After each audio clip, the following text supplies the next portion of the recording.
Тас құлақ, ақпа құлақ, құйма құлақ. Мұса Калимолла жолда үш адамның бас сүйегін көреді. Ол бірінші бас сүйектің құлағын асасымен нұқиды. Аса таяғы құлақ шекеден кіріп, сүйектің арғы басынан бірақ шығады. Мұса бас сүйекті тастай салады. Екінші бастың құлағына асасы мүлде кірмей қояды. Мұса оны да тастайды. Үшіншісін түрткенде таяғы құлақ шекеден өтіп, бас сүйектің қақ ортасына тұрып қалады. Әрі-бері жылжымайды. Мұса сол басты ғана арулап жерлейді. Қасындағы серіктері: «Тақсыр, бұл не хикмет? Неге біреуін ғана жерледіңіз?» деп сұрады. Мұса: «Біріншісі тірісінде ақпа құлақ болыпты.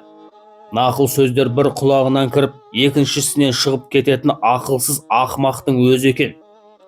Өзіне де өзгеге де соқыр тиын пайда келтірмеген. Сосын оны алмадым. Екінші бастың иесі тас құлақ топас, жөн сөз ұқпайтын қырсық.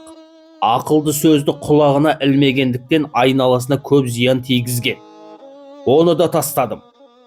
Үшінші бастың иесі құйма құлақ ақылды екен. Ол қоғамға көп пайдасын тигізген. Өсиет сөзді көңіліне тоқып, айналасына үлгі шашқан, Аллаға қылығы жаққан.